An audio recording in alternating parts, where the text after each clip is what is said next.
தமிழக ஆரம்ப பள்ளி ஆசிரியர் கூட்டணியினர் கோரிக்கை முழக்க ஆர்ப்பாட்டம் நடத்தினர்.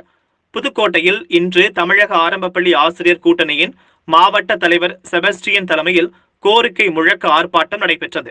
புதுக்கோட்டை காந்தி பூங்கா அருகில் நடைபெற்ற இந்த ஆர்ப்பாட்டத்தில் தமிழக ஆரம்ப பள்ளி ஆசிரியர் கூட்டணியின் மாநில அமைப்பு முடிவுப்படி இந்த கோரிக்கை முழக்க ஆர்ப்பாட்டம் நடைபெற்றது. CBS எனும் புதிய பென்ஷன் திட்டத்தை ரத்து செய்ய வேண்டும், அரசு பள்ளி மாணவர்களுக்கு உயர்கல்வியில் அனைத்திலும் 20% இடஒதுக்கீடு வழங்க வேண்டும் உள்ளிட்ட 15 அம்ச கோரிக்கைகளை வலியுறுத்தி இந்த கோரிக்கை முழக்க ஆர்ப்பாட்டம் நடைபெற்றது. இந்த ஆர்ப்பாட்டத்தின் ஒரு பகுதியாக வாழ்த்துக்களையும் வணக்கங்களையும் கூறி மகிழ்கின்றேன். இந்த நேரத்தில் போராட தூண்டுவது அரசு. இதுதான் அரசா?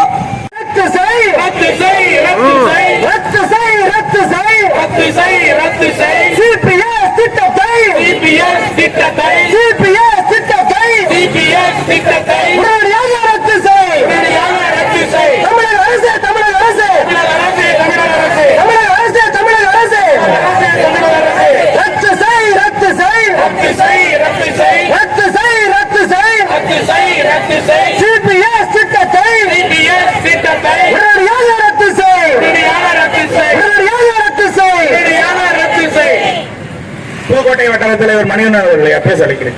வட்டார தலைவர் எம்